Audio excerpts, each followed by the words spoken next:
বেশি সময় ধরে তারা হোটেল ইন্টারকন্টিনেন্টালের সামনে কিন্তু অবস্থান নিলেও এই মুহূর্তে পুলিশের ব্যারিকেড ভেঙে জুলাই বিপ্লবে যারা আহত হয়েছেন তারা কিন্তু ডক্টর মোহাম্মদ ইউনূস অর্থাৎ প্রধান উপদেষ্টার বাসভবনের অভিমুখে কিন্তু তারা রওনা দিয়েছেন।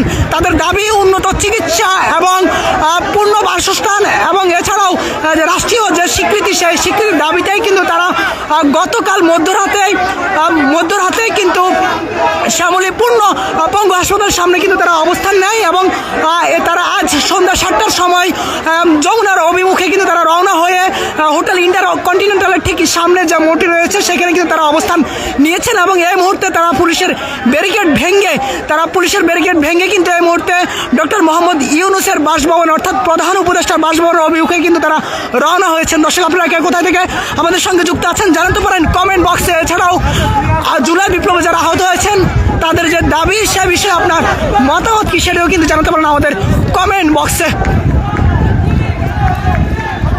দর্শক একটু যদি দেখানোর চেষ্টা করি, তারা এই মুহূর্তে পুলিশের ব্যারিকেড ভেঙে আমরা যেমন দেখতে পাচ্ছি বাংলাদেশের সেনাবাহিনীর সদস্যরা কিন্তু এই মুহূর্তে তাদেরকে চেষ্টা করছেন যাতে করে ভিতরে প্রবেশ না করতে পারে, কিন্তু চেষ্টা করছেন পরিবেশ নিয়ন্ত্রণে আনার জন্য, কিন্তু এখন পর্যন্ত যমুনার ভিতরে কিন্তু জুলাই বিপ্লবে যারা আহত হয়েছেন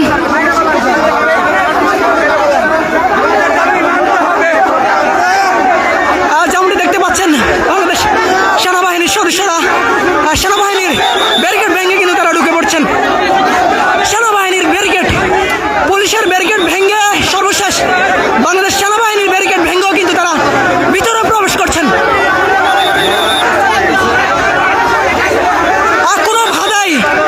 কোনো ভাবেই তাদেরকে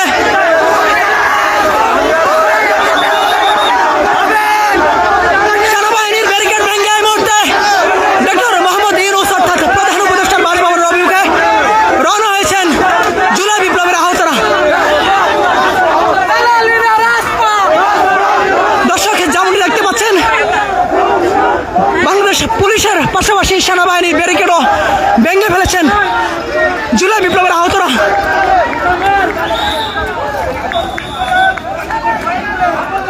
তাদেরকে বোঝানোর চেষ্টা করছেন, তারা বলছেন যে